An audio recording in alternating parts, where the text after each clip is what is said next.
What is up, gang? The subs and the Discord members have been asking for a mix breakdown for some time now, so I thought I would outline some of my techniques today. If you're new to the channel, my name's Will and I make an assortment of music under the moniker Hush Child. I have around 3 million overall plays, 140,000 monthly listeners, and works featured by Universal, Neve, Fox Sports, and more. I don't consider myself a mixing wizard, but the things that I'm going to outline today are just those tips that work for me that I've picked up across my career thus far. If there's some techniques that you think I should try or that might benefit the community, then leave a comment down below. For now, let's jump into it.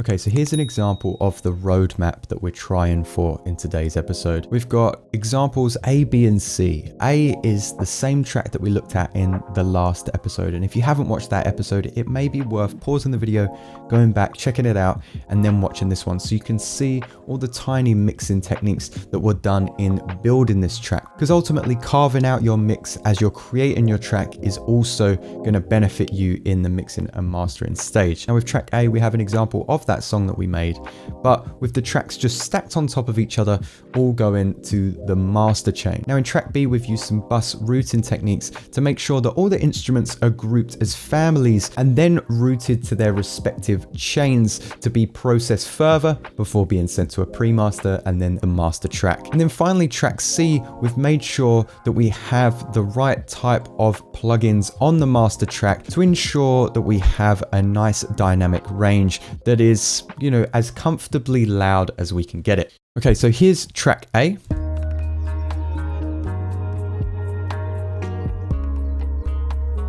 And then we've got track B with the routing. Just a subtle change there. You can see that we have a little bit more higher action, a little bit more clarity. Very subtle. And then let's listen to C. Much more uniform set of frequencies there. And we want to control that sub frequency a little bit more. Okay, so that's what we're aiming for, but how do we go about making it? Let's have a little look. Now, this is the template that I used in last video. And if you're part of the Patreon and you don't care about the whys and the hows, you can just pop over to the Patreon right now and you can download this template and start using it right away. It should be pretty self-explanatory. However, if you want to make it yourself or you do care about why I've created this template in such a fashion, then let's continue. Now I keep this template in the sidebar, open it up to normally the tempo that I want to use. I've been using it for lo-fi, so we're normally in the low 70s. And it's got a couple of extra things that we're not going to look at today. One of those being the markers along the top. I drop a reference track in, write out some markers, intro, main loop with energy. There's some reminders, some instructions there, so I can continue to build the best track that I can. Now we're going to get rid of this SC sender. That's just an extra muted track where I throw some kick drums if I want to do any side chain action away from my main kick. I'm going to delete that now so that we're not confusing anybody. And you can see at the bottom of my track, I've also deleted the returns. Again, I don't want to confuse anybody. So this is how my routing normally looks. I have main V&M. This stands for vocals or melody. When I'm making lo-fi, normally the melody is the lead instrument. If I've got vocals, then that will be in this group as well. Then I've got chords, bass, kick and snare, top drums, all your cymbals, percussion, that kind of thing. Effects, then chains, and inside chains you can see sublimiter, basic limiter, and chain capture. Then finally the pre-master and the master track. Now this probably doesn't mean a whole lot to you right now, so let's make it together from scratch. I got the tips for bussing these tracks in the way that I do now a few years ago from Ahi, and he had this great metaphor about music being like a cake. And then smashing that cake up against like a glass window. You're gonna see more of the icing than the rest of the cake up against that window because that's on the top. And that's sort of my analogy for limiting in groups.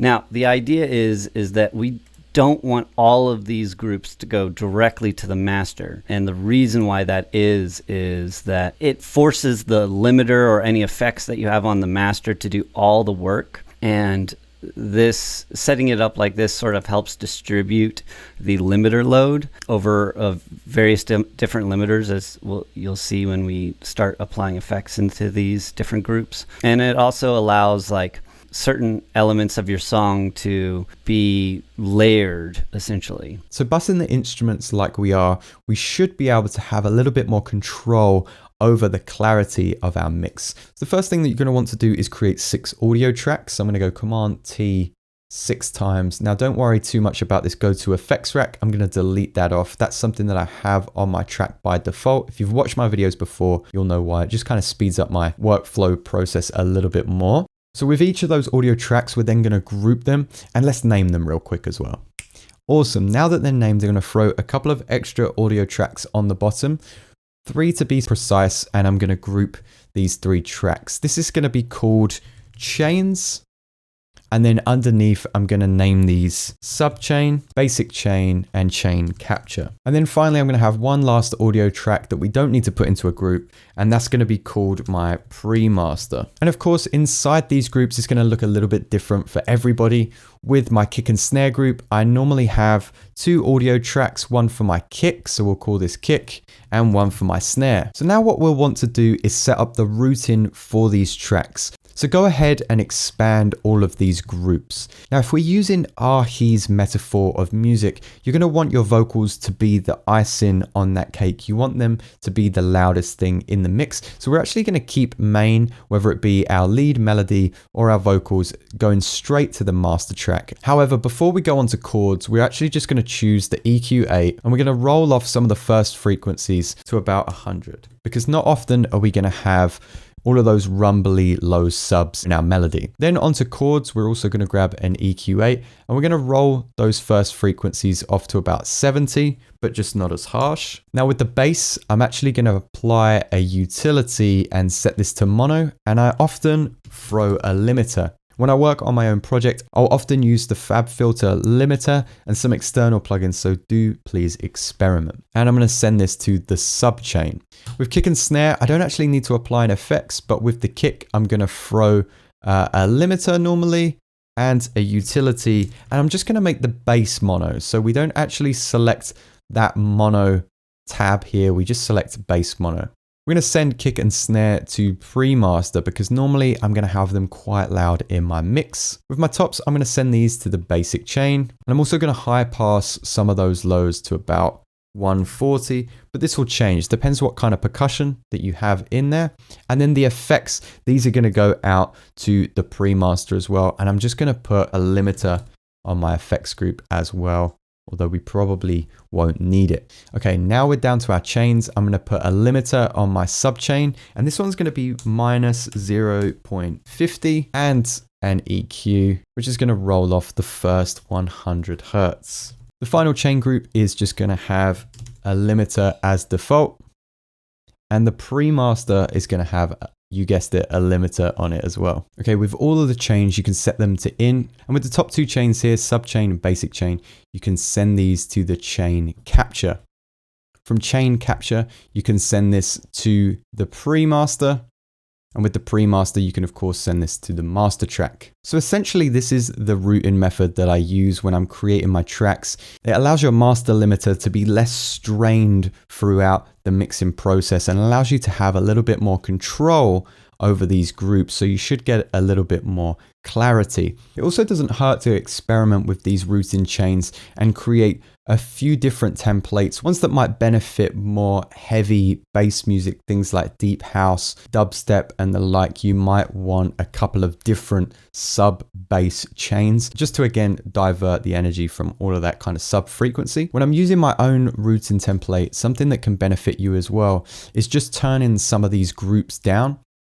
And that way, when you start adding instruments, you're not going to be automatically at the 0 mark, overloading your track from the get-go. Remember, some of the samples that you use are already mastered. That means they're already coming in at 0. If you use an 808, that's at 0 and a kick drum at 0, then of course you're already going to be kind of distorting those frequencies. So I like to bring my tracks down normally to about -10, maybe -6 if I'm pushing things. But we're going to jump into the track that we made last week so you can see my mastering chain and how I go about mastering my tracks. Before we get to the finishing touches in this video, you should be thinking about just one other thing as well. Getting your music on all of the streaming platforms. And that's why I use DistroKid. The brilliant thing about DistroKid is that they make it so easy for your music to be on all the social media platforms. And if you're like me, you've just taken the plunge into the world of TikTok, and it's super important to have your music heard there as well. This can make or break a single. DistroKid also make this step effortless. All you have to do is make sure you check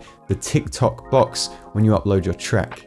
If you're thinking of releasing your music with DistroKid, make sure you use the affiliate link in the description below. It's a great way to support the show, but you'll also get 7% off your first year.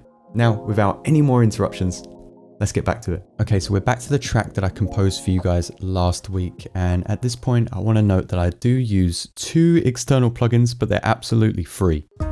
One of them is the Julian loudness meter, just shows me in LUFS where my volume is at. And the other thing is span, which we've already looked at. And this is great for just analyzing both the mid and the side frequencies.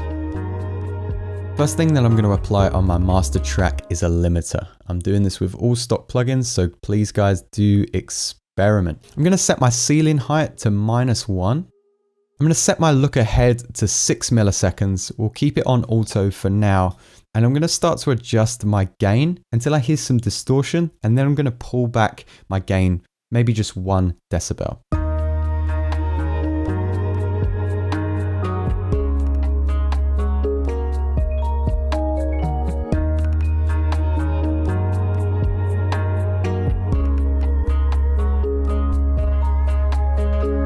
Okay, so it's about 13 dB that I'm starting to hear some distortions there. I'm going to pull it back a little bit.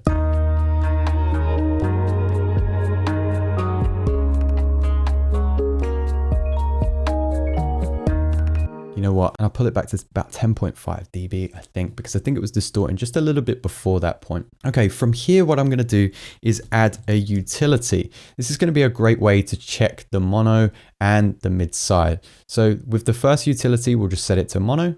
And with the second utility, we'll right click width and set it to mid side mode. And then we can just push it all the way to the right. With this, I like to just press group, and then that way we can easily turn it on and off. And I normally save this. You can see here, I've got this utility checker. I can just drag that straight in and, you know, turn one on, listen to it, turn on mid side and listen to that. So I'm just going to listen to this now and figure out, you know, where the problems lie.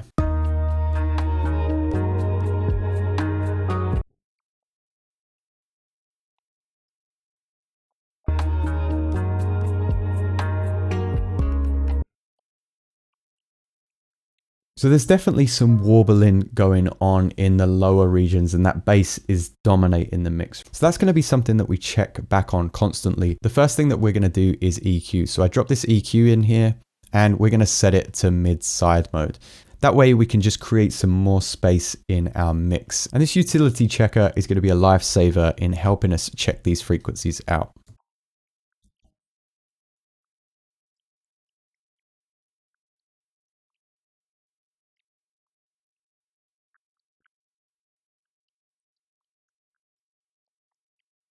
So I can actually hear some warbling. If you have headphones on, you might have been able to join me there in around the kind of 70 Hertz region, which I think is coming from the drums perhaps. So I'm going to roll this up to maybe about 95. You can still hear it.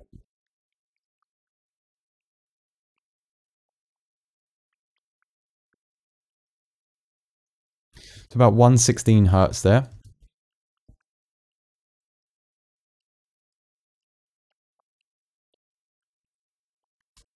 We can always add a little bit of air, but what I'm actually going to do is just roll off just those extreme highs. We'll set it back and listen to those mono frequencies. I'm going to roll it off a little bit as well. Just those really harsh lows. We don't need that in kind of lo-fi chill hop music.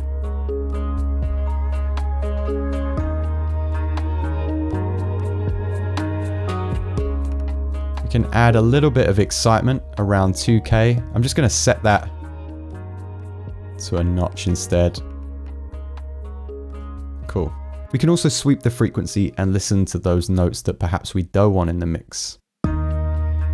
Remember, between like 150 Hertz and 600 Hertz, you're going to get a lot of overlaps from all your instruments. So do make sure you get rid of those muddy frequencies. I can hear something around here. So I'm going to create a tighter cue point and just sweep that frequency, then bring it all the way out.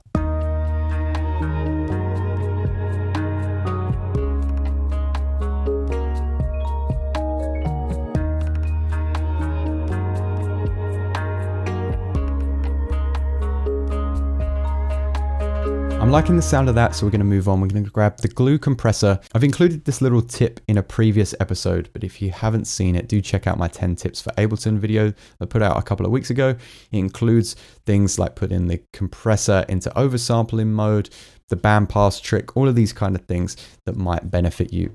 What we're going to do to clean up some of those muddy frequencies is set our attack fairly slow and our release quite quick. And then we're going to set this glue compressor to bandpass mode. And we're going to choose the fundamental frequency of our kick drum, where it's kind of fighting for space with our bass. And we want to just tighten that area up. So the first thing we'll do is go to our kick drum.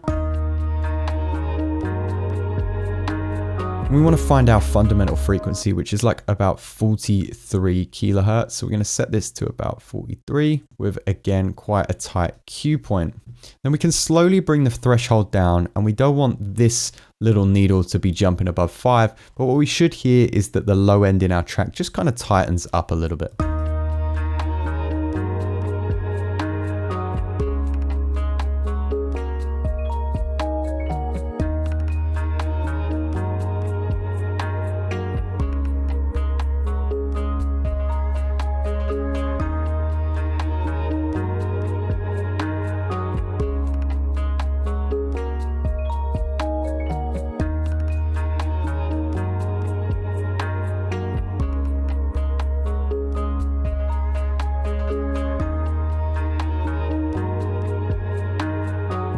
Cool, I adjusted my frequency a little bit, brought that threshold down. Now at this point, we can use the makeup gain to adjust some of the levels of things that we lost. But what I like to do is add a little bit more control by adding the EQ8 and finding those frequencies that we lost and just bring them back into the mix. And we can use the gain here as well to help us out. It sounds like we're losing some of our mids. So what we're going to do is choose this guy here.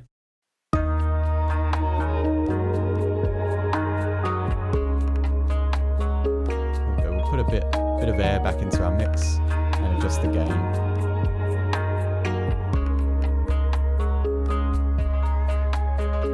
If you want to level out that frequency a little bit more, what you can do is add the multiband dynamics tool, put this after your glue compressor before that EQ8 and adjust these inputs to 0. So kind of our heavy bass stuff starts around here. So I'm going to take it just above 100. I'm turning off the mid.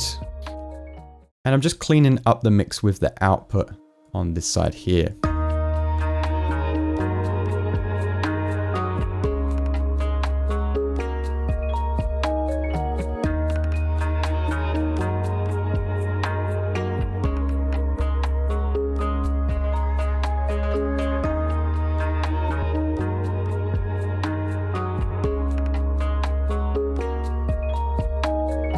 Cool, I'm really happy with where we're at, so the process is nearly done. What we want to do now is add another limiter. We're going to put this after our first limiter that we added. Now at this stage, with the first limiter, we're going to take auto off. And we're going to bring that release down to around 40 milliseconds. And with the new limiter, we can bring our look ahead down to 1.5 milliseconds. We're going to bring this down to -1 dB. So now what we can do is just add a teensy little bit more energy to our mix. We've got 2 millimeters there. We've already done a whole bunch of routing. We should be able to squeeze just a little bit more volume out of our mix without, fingers crossed, getting any distortions.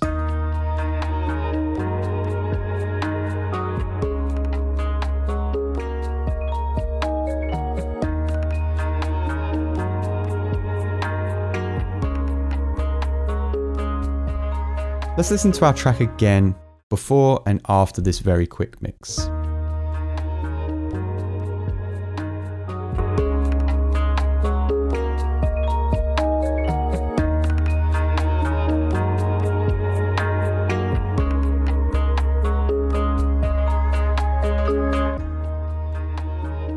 Stuff. So it was obviously super quick, but you can see on the right there, we've taken our track to minus 10.5 LUFS. And with something like Spotify, you probably want to bring your track to around minus 14 LUFS. So we're really pushing this track and we could have spent a lot longer on it. But I want you guys to remember something. As well as this being your song, it needs to sound good for you. Do remember that there's tons of songs in popular music that might be distorted, or tracks that are over compressed, or songs that are too quiet, because a good song is a good song, and your audience, if they enjoy it, will either turn it up, turn it down, or listen regardless if they enjoy it. So don't worry too much about the mixing process. Don't drive yourself mad with the mastering process. And do let me remind you real quick, if you want to cop any templates, bonus episodes, or this routing template, then just head over to my Patreon, patreon.com/The Will Hatton.